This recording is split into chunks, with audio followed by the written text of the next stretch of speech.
Got it. Nailed it.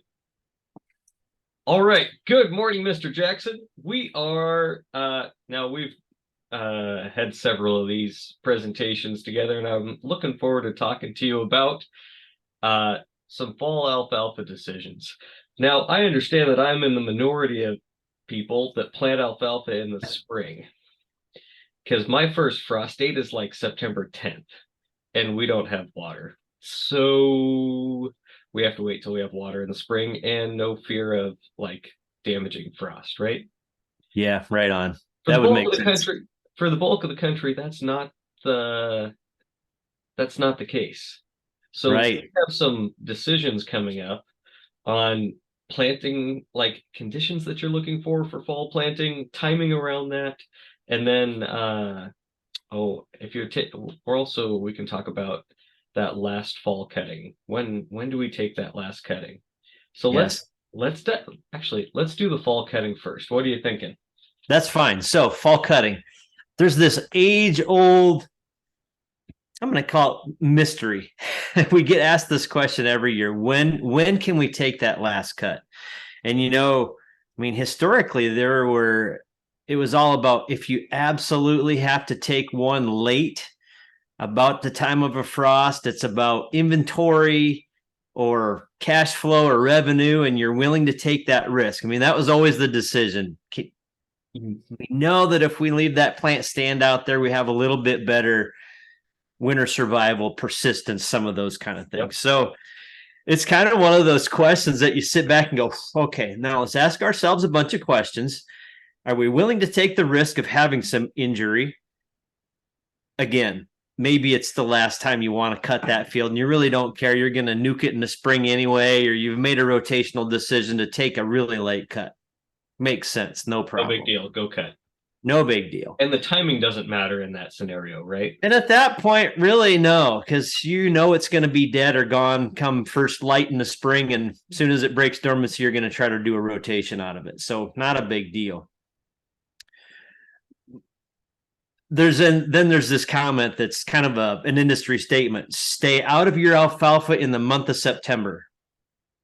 Oh, And that kind of gives you that window. Okay, so this September window, yeah, we usually we're growing a nice crop then, and then we can maybe take one first of October. And to your point, maybe your frost date's the 10th of September, so you don't get another growth period anyway. But right. a lot of the US, well, and then this is a 10,000 foot view, right, folks? So part Oh of the yeah. US that goes farther south, we start talking about semi dormant and non dormant, and you're farther south, you're going to take 8, 9, 10 cuttings anyway. So this rule doesn't apply to you. So we're going to get that out of there right away Yeah. because we're going to We're get we're some talking about lashback on this. I'll be, oh, come on. The guy thinks he's an expert and he's telling me I can't cut in September. He's hogwash. oh Anyway, yeah. I mean this applies to dormant varieties in the north, right? This is really where the questions come in. yes, we're going to talk about dormant alfalfa at this point. So, why September? Well, if you start doing the math backwards, there's a huge portion of the US that's going to have a frost date somewhere about the 15th of October, 10th to 15th. I mean, there's a big swath of alfalfa produced in that area. So if we stay out in September and just let it go, we're basically we're refilling the fuel tank. So, I mean, just like the old coffee cup here, this is the fuel tank. And if we trickle some in for quite a while, we can fill the tank. So for the month of September, for 45 days, we cut that plant September 1st, Labor Day, somewhere in there, and then we stay out because we need that plant to regrow. We know the heat is going to start to minimize, it's going to be cooler at night. 45 days worth of growth is going to give us enough sunlight capture to put carbohydrates in that root system. I mean, go to bed in October with a full tank of fuel.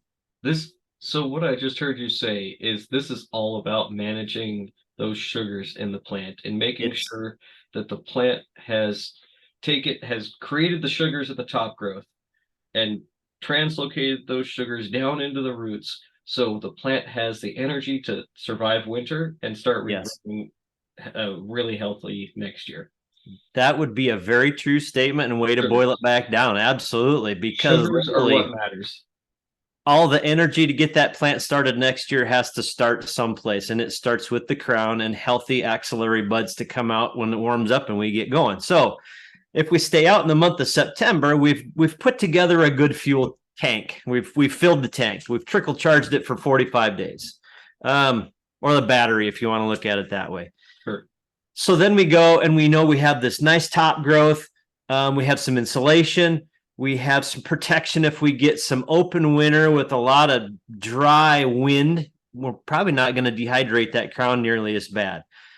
If we get some snow or some ice, we have a little bit of insulation, some protection, some stems sticking up through the ice. We can have a better chance of winter survivability. So that's great to have that September cut.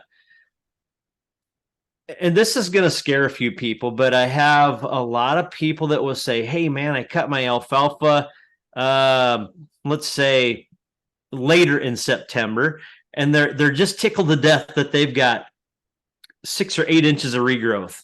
And I'm like, I'm happy that you have some regrowth as well, because that means you had some moisture in the system. But what we have done is to get that first 6 inches of growth is we have started to drink from the cup again, if you will, or take some energy from that crown. Because there's no leaf material, we use a lot of energy till it gets to be 6 or 8 inches tall. Then we have enough photosynthetic factory with the leaves out there that we can start accumulating again. So although we're tickled to death to have 6 inches or 8 inches of regrowth, that's almost for your winter overwintering the weaker point that it's going to be throughout the season, because you've used all the energy to get that big and you haven't had enough time to start replenishing again. So 6 or 8 inches to me is like net zero, where now we can start charging again. So I'm going to explain back to you what you just told me to make sure. Yes, sir. Right. I love it. We harvested the plant, and then the plant started to regrow. But the plant doesn't use sunlight to start regrowing. The plant uses sugars in the crown, in the root system, and it puts that energy, all that sugar, back up into the plant to get it to go again. Yes. So that 6 to 8 inches of top growth is actually energy that's coming up and out of the ground and weakening the plant for its overwintering and regrowth next year.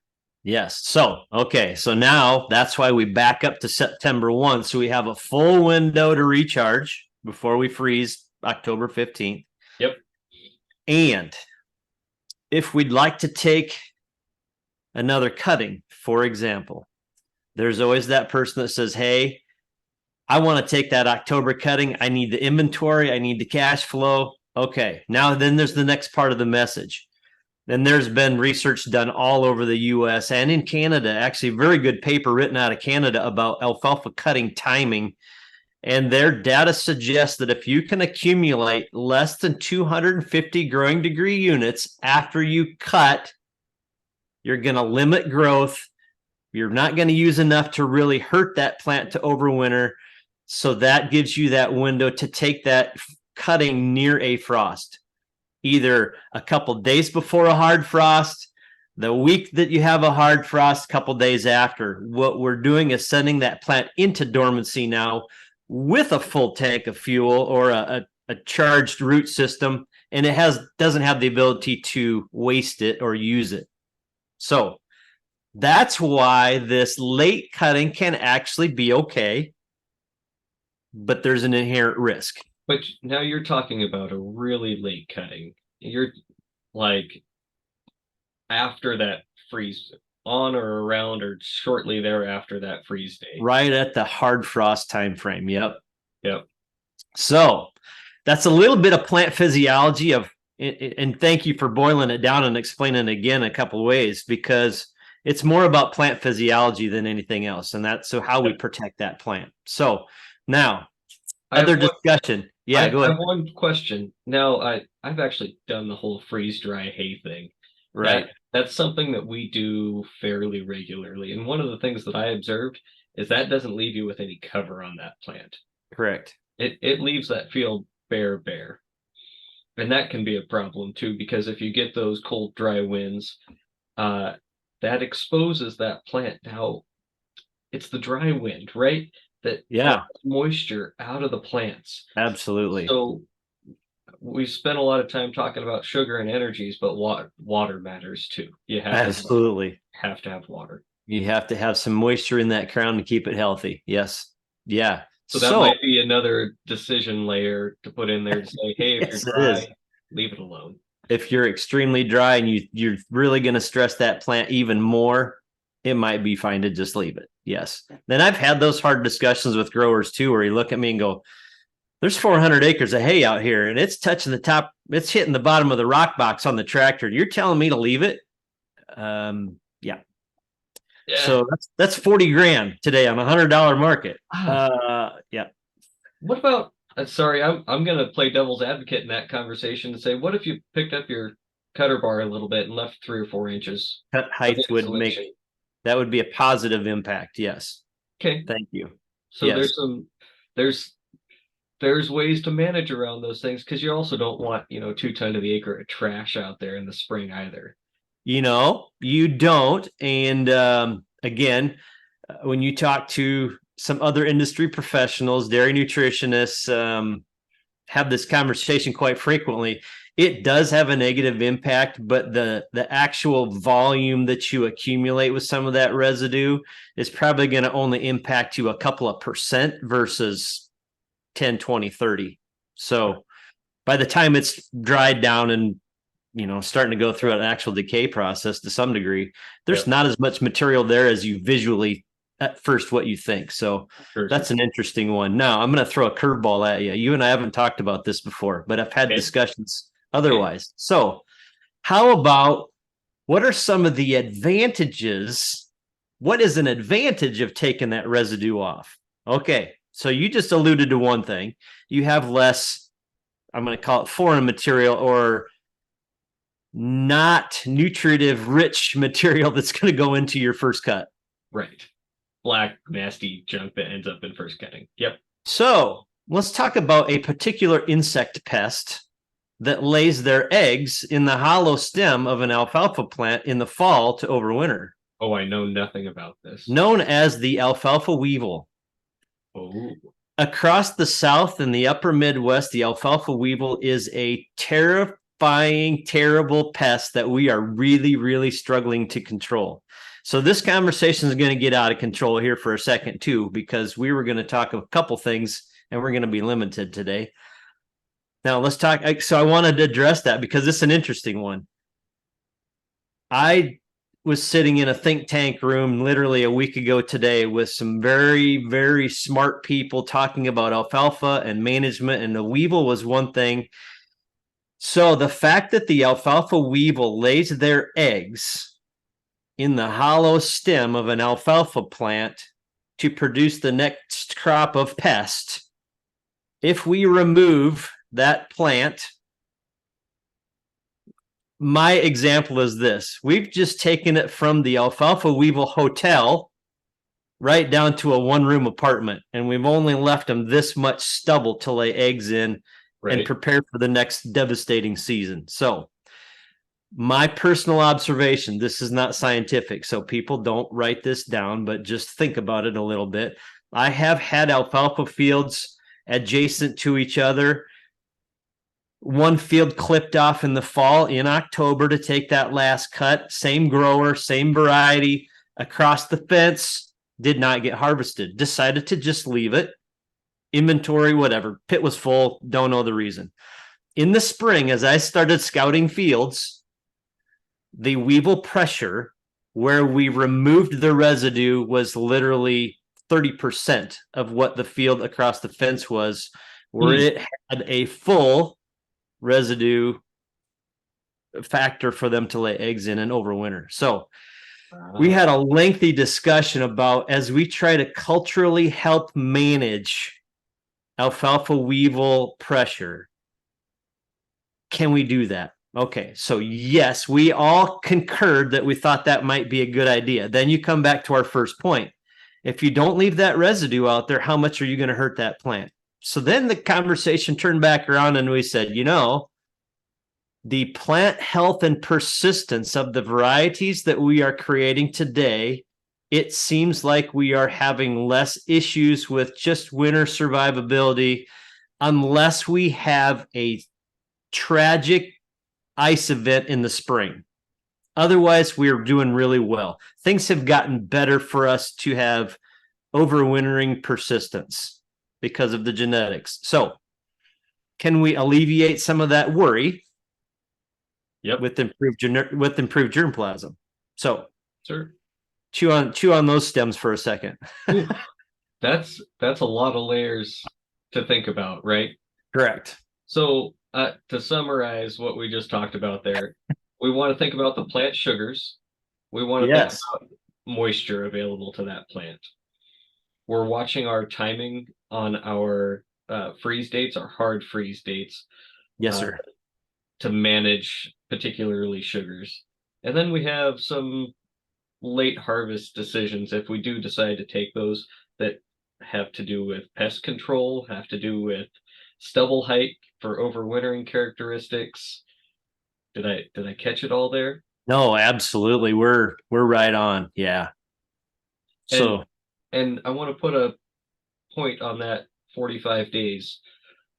If you can take a cutting 45 days before your last freeze, that gives that plant enough time to grow and go. that's truly the whole message right there. Yes. And Yep. and if it has to stand there longer, and John, so that goes, people have also asked these questions. Well, I heard that the old wives' tale is that I should let one cutting throughout the season go a little bit more mature. And even the comment goes full bloom, right? So, folks, the truth to that would be yes, the longer that plant has with its leaves to capture sunlight and make energy to store, technically you can charge the battery better. Yes. Yep. So that is somewhat of a true statement, that the longer you can go between cuttings, the better plant health and persistence you should have. Yes. So, and we talk about short rotations, 3 years on some farms, 10 years on other farms. Yep. But literally, when you think about the Western environment where they take 1 or 2 cuts, how much time does that plant, although it's a little bit stressful, how much time does it get to take off and store carbohydrates? A lot. A long time. A long although if your last frost date is like May 20th and your first frost date is September 10th, it doesn't quite have as much time to store sugars as you might think. But these plants are pretty tough and resilient, and it's amazing what alfalfa will do. It is. It's very amazing. So Mother Nature deals us some good cards once in a while. They last and they produce like crazy, and you get your toe stubbed with a frost event or a ice at the wrong time, and then we have some issues. But yeah, it's a pretty amazing resilient plant. I'm here to tell you, if you hit 26 degrees on May 19th, just go cut it, whatever's out there, because it's done and starting to regrow again. Does that sound like the voice of experience? Well, that's a simulated harvest event when that frost hits it and the plant says, okay, let's regrow. Yep. It starts again no matter what you do. Yep. Mm-hmm. Yes. So long as I'm having a problem, maybe this will help somebody else too. I'm in the West. It's dry. I put in about 100 acres of Roundup Ready alfalfa on May 5th. Yes. 3 weeks later, we got 3/4 of an inch of rain, and it's been absolutely negligible since then. So I haven't had an inch of rain on my new seeding, and it's now the end of July. We got good germination. We had great soil moisture to start with. So that first flush of seeds that I had, that kind of half to maybe even 3/4 of an inch down, came really good. And then everything else came with that 3/4 inch rain. A lot of that second flush of growth didn't come. That was rough. At this point, I have alfalfa that's, a foot tall out there, a lot of single spindly stems. We're just going to leave that, right? I think that's a pretty wise decision from the standpoint that whatever you can do to help reduce the stress on that stand right now for this first year is going to benefit you in the long run. Yes. So we're just going to let that plant store as much energy We're not going to stress it because there's no water in the soil now to recover from. That Well, this sounds the right thought process. and if that plant thinks that it's healthy enough and it puts a flower on and it feels like for some reason at some point that it's healthy, it will shoot another stem from the base of that plant because of the buds that it's starting to create. So I think it's gonna help take care of itself as well. It'll shoot another stem and get more leaves going, and They're actually it's just starting to flower out there. 2 months. Yep. Let's see here. Over to almost 3 months later. Oh yeah, for sure. Yep. Now, something just happened to your video. I'll be right back with you. Gotcha.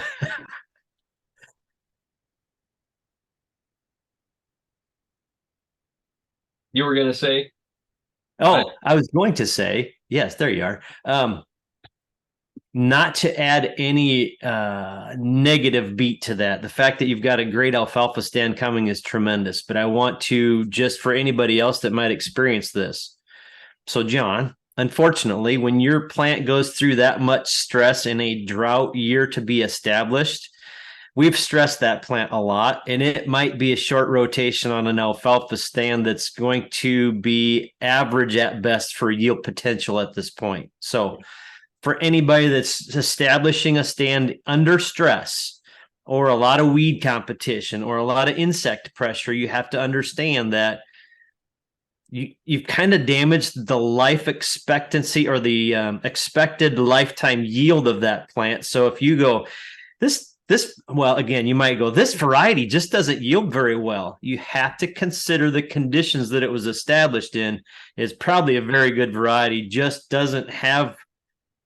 The people that raise livestock understand this comment, and we've used this almost ad nauseum. But when you have a calf that gets pneumonia or sick up front, they never grow like the rest of the group. So you have to expect that calf is not going to be the bright shining star of the pen. And that's what some of these alfalfa stands, you'd have to just set your expectations.